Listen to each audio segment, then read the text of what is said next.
Allah subhanahu wa ta'ala help us and making it, taking full advantage of it.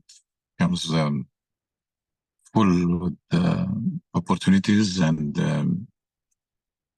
also a great opportunity for transformation. But only those who understand it and those who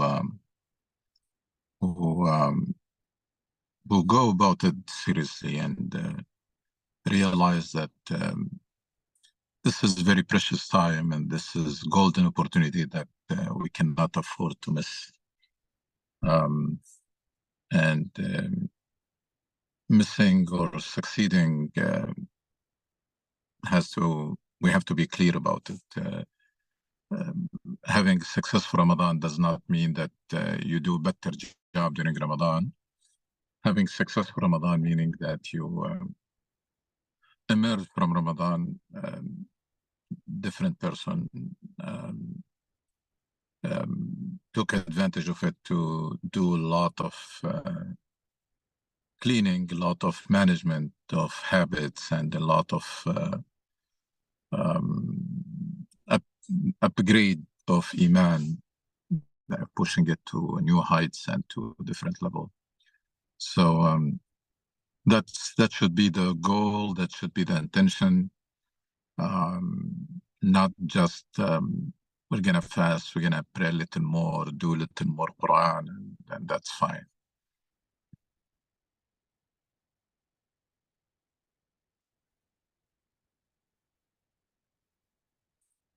Any questions or thoughts to either about Ramadan or about, as usual, about any other topic?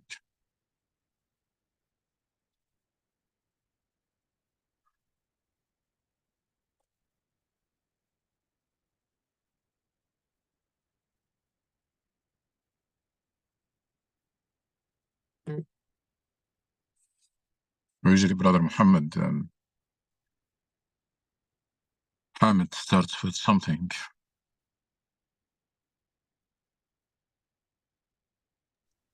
I think Brother Muhammad is very busy today. or he's multitasking. Maybe this is the best way to say it. I heard he's working, he's volunteering, doing some work. Assalamu alaikum. Alaikum assalam wa rahmatullahi wa barakatuh. Yeah, I'm multitasking. Don't be fooled by the background. I'm not there. I'm actually in the construction site. Oh. Yeah. Well, I have, during my readings or listenings in the past few weeks, I came to listen to some great American professors, authors, and speakers like Jeff Sachs. I don't know if you heard about Jeff Sachs. He is, I think, a professor at Columbia. He used to be at Harvard, but he talks against American policy clearly for a long time. He's actually exposes the neocons policies. He has some books and he has some nice videos. So I recommend everybody to look at his maybe books or videos and to understand there is really good Americans here. They always look for the truth. They don't just repeat what's certain propaganda. They just similar to there's another professor named John Mearsheimer. He wrote a book about the Israeli or the Jewish lobby a few years ago, maybe 10 years ago or something. But he's another one who talks a lot about American policy, and you can learn actually about policy making. About the different schools of the realism, the idealism, and other schools of policy. There's more than that, but these two names. They have books and they are actually active on YouTube. Maybe you can take a note and let us know what you think about that in the future. There are a lot of people who are very fair-minded. and if they are not taking the right stand, it's in most cases, or in many cases, it's out of ignorance, not anything else. There are some people who are doing their homework and promoting their and spreading their narrative, and there are people who are not. And you can only blame yourself. You cannot blame people for doing their homework. You need to blame yourself for not doing it. But I'm sure in this country there are so many people who are very fair-minded that if they know the truth, they will take the right stand. And we have seen it. We have seen a lot of improvements because there is no longer monopoly in the media. Because people can have now access to news from different sources, and therefore they are better educated about issues. And we have seen it. We have seen some change in terms of the percentage of people who are, number one, aware, and number two, are advocating against any unjust policy or any which again confirms the fact that ignorance is the reason, not anything else. And ignorance means that basically we're not doing our job. We're not doing our homework in terms of educating people around us and taking advantage of the opportunities to spread and promote your narrative nowadays. It's much better than before. There used to be a time where there are only the main news outlet, and you don't have access to those, and you are helpless. That's not the case anymore. So people really have to be active. And when we say active, meaning not only talking to ourselves, because a lot of time we're using social media to talk to ourselves, but to craft a mainstream message and try to promote it in the mainstream circles, not just the Islamic circle or the Muslim community. So it's a lot of work, but it's very doable. Very doable that you craft your message in a mainstream discourse and language. That basically what the administration is doing is not only morally wrong, but it does not serve the interests of the country. And you can easily prove that. You're pushing yourself into isolation in the world and taking the blame for anything that the Israelis are doing. So they are acting, and you are gonna pay or be liable for what they do because of that blind support. So and so that's probably how we should see it. I mean, probably there are a lot of fair-minded people all over the world, but maybe there are more of them in this country than elsewhere.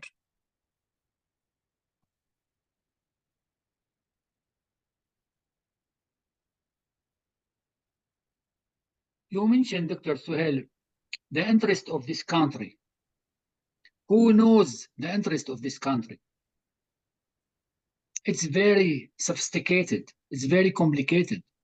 I think the chaos in the Middle East, it's very important for the Arab to spend their money in buying arms.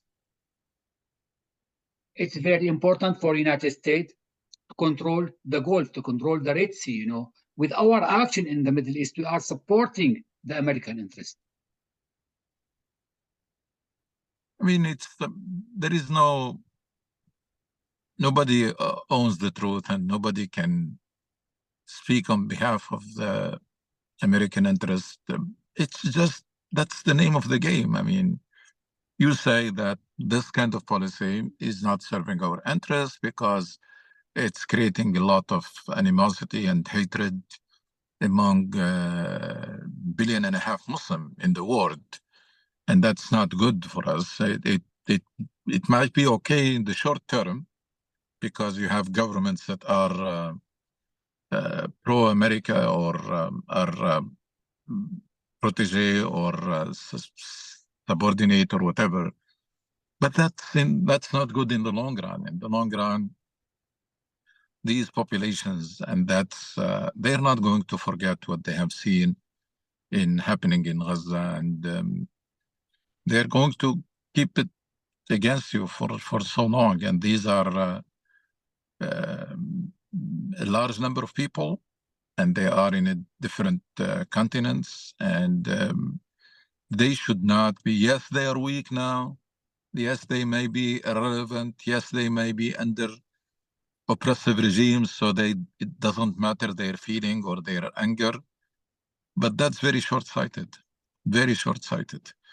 If you care about the next election, there is a difference between someone who is what do you call it, statesperson and the politician.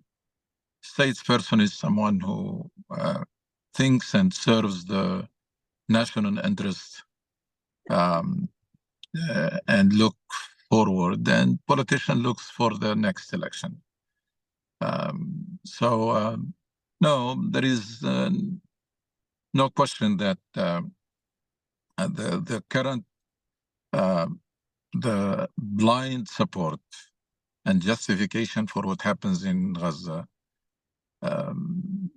in spite of some statement here and there that's excessive, that's too much, that we're gonna drop aid from above, that we're going to establish a temporary port, that's not gonna change anything. The perception is there, the facts are there that you are providing weapons that the Israelis are using to kill, and and you are providing coverage for that to continue. I mean, yes, somebody else will say the interest of America is this current policy and to continue, and that's the civic engagement. That's how it works. It's people have different narratives and different position, and they advocate them to win the public opinion and to win elections, or to push for someone who adopt their views. So there is nothing in politics, it's right or wrong. It's your position that you believe it's right. We believe that this current policy is morally wrong and does not serve the interests of the country. Now we have to prove that. I mean, we have to elaborate on that and explain and educate the public to win the public opinion and be active in elections to elect or help elect those who have at least moderate stand or reasonable stand, and try to block bigots or extremists from winning elections or becoming decision makers or policy makers. So that's the name of the game. We have a position. We have to elaborate it or articulate it effectively in a mainstream language, advocated as with all the energy and resources we have, and then accept the outcome. I mean, you may or may not win. You may win the public opinion towards your position, or you may lose. You may win an election or lose. You just have to sit down and evaluate what went right and what went wrong and resume, continue. I mean, causes like this are not going to be served by the efforts of weeks or months or even years. This requires a lot of persistence and people who have the patience and the perseverance to continue day in, day out, working to serve the cause. But we should never dream of quickly changing or swaying the public opinion or changing policies. Yeah.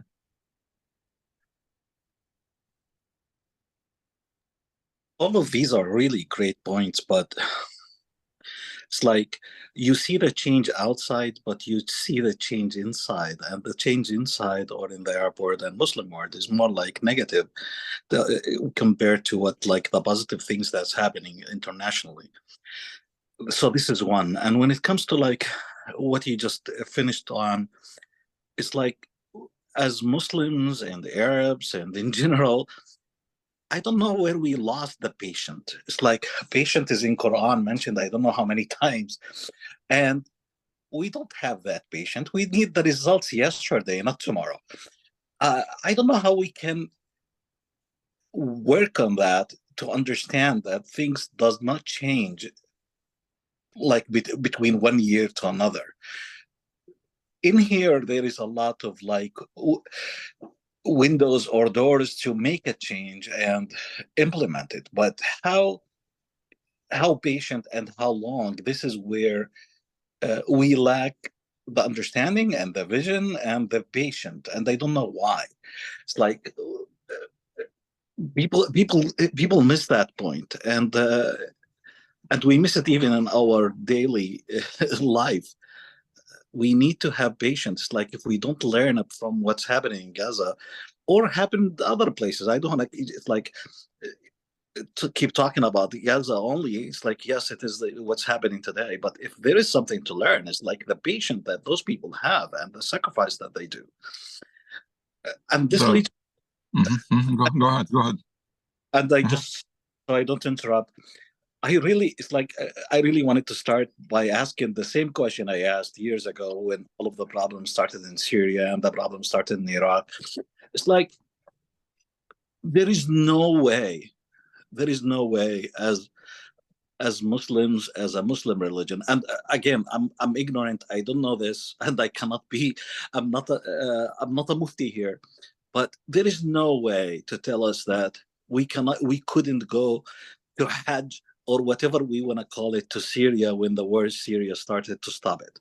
There is nothing in here to tell us that we cannot, or even the leaders or somebody to go in Gaza and break the doors and bring in the water and food to the people of Gaza. It's really ridiculous and disgusting that we have to deal with sultanis and military controlling countries and the faith of the whole people, regardless to what their religion, their beliefs in, and controlling all of the resources. It's really getting out of control, and it's getting worse. It's like every time that you think that there is a hope, things changing positively outside, but things change negatively, and even getting worse every day in our Muslim world. And obviously, it's like the quietness that we see. It's like we see demonstrations all over the world. We don't see any of this reaction in the Arab world. We don't. It's like maybe I don't know, but I don't see it to be as valuable or as influential.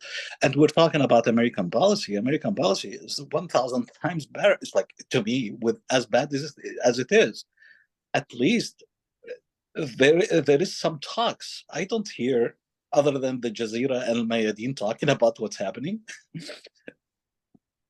Yeah, I mean, you're asking where this impatience is coming from. A lot of problems happen to the Muslim mind and Muslim personality Some of them have their roots in religious misconceptions. This idea of divine destiny or qada and qadar, very much misunderstood and abused to justify failure. This idea of ibtila or trial and tribulation, very much misunderstood, and it is abused to justify failure. Tawakkul, putting your trust in the hands of Allah, same thing. These are major religious misconceptions that is causing people to expect things to happen without sacrifice or without patience or without striving and doing everything you can. So that's there are some religious roots to this impatience and this. And then also, whether we like it or not, a lot of Muslim populations are very emotional. And emotions are good, but when they dominate over the reason, they become a problem. When you become emotional about things and no wisdom and no reason, then it can push you in either direction. And one of the directions that these emotions is pushing a lot of people and a lot of people in the Muslim world is in the direction of wishful thinking. Tafkir بالتمني. People, they mix between what they wish and what's happening or what could happen. A lot of bad decisions happened because of wishful thinking and daydreaming. Okay, and inshallah it will work. There is no such thing. There are numbers and there are facts, there are plans, there are statistics. Allah did not tell you just go and things will work for you. It did not happen for the Prophet. It's going to happen for anybody. So a lot of problems in the mindset itself has to be resolved, that people, they have to understand that critical balance, that Allah's help is conditional upon doing everything you can, doing it with the right intention, doing the things right and doing the right things. And then if you fall short, Allah will take care of the rest, but nothing before that. It's not very, very difficult to understand that there is no such thing that I'm going to leave it for Allah. You leave for Allah when you reach your limits.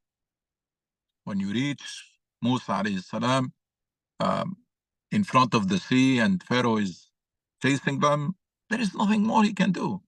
That's when he say, Kalla inna ma'i rabbi sayahdin. The Prophet ﷺ, after planning the migration from Mecca to Medina to the least detail, and he was in the cave, and the people of Quraysh was moving around the cave, that's when he said, Allah will protect us. He did not say it in the beginning. He didn't say, let's go, let's migrate and without any planning, and Allah will take care of it. Until now, we didn't learn that lesson. Until now, we have a big problem accepting responsibility for what happens to us. Even though the Quran is very clear, there is a whole big incident happens to the prophetic community, and Quran was revealed to tell them, well, you have only yourself to blame. قُلْ هُوَ مِنْ عِنْدِ أَنفُسِكُمْ. And then it was confirmed with other verses. فَبِمَا كَسَبَتْ أَيْدِيكُمْ فَمِنْ نَفْسِكَ وَمَا أَصَابَكَ مِنْ سَيِّئَةٍ فَمِنْ نَفْسِكَ. It's a very clear lesson in Quran that the prophetic community learned the hard way, and Muslim until now, when you say this, they will tell you, you are pessimistic, you're doing this جلد الذات or whatever. You are let's be optimistic, and we need optimism, but it has to be founded optimism, not baseless optimism, because then it becomes wishful thinking, not optimism. So these things have to be fixed, that you have to accept the responsibility for what happens to you and for changing it. And when you work and you plan, you work as if you're relying on your plans. But after you do your due diligent work and you do everything you can then you rely on Allah as if you don't have any plan. It's a delicate balance, but it's doable. We can strike that balance. But to keep always finding excuses, remaining in denial, saying that's not the time for it. Whenever you come to criticize, no, we are busy now. We are in crisis now. This is not the time to do that. So when is going to be the time? And finding somebody to blame. Conspiracy, they're conspiring. Just finding anything to justify failure and to remain in our comfort zone. Totally against the teachings of Islam that tells you to plan, to perfect what you do, to do everything you can, and to accept responsibility for what happens to you and for changing it. Rather than closing all those windows of denial and excuses and blame game and conspiracy. All of these have to be closed, and then the only door that remain open is to accept this is happening because of what we have done and because of what we failed to do, and we need to change it, not to adapt to it. This shouldn't, because that's not qadar, and this is happening because either because of oppression, because of corruption, because of our mistakes, because we tolerated this for a long time, and then it is our responsibility to change it because we are responsible for it to happen, and we are responsible to change it.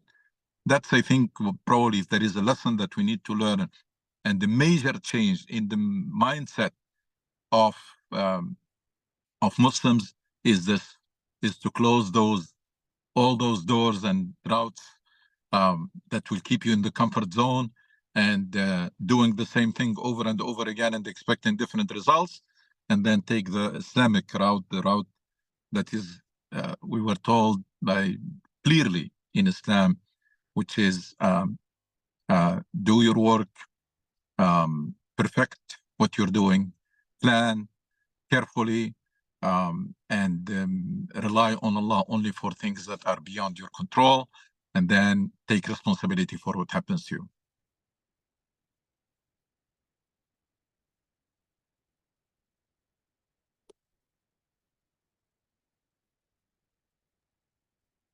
In this time of life, there is unbalanced power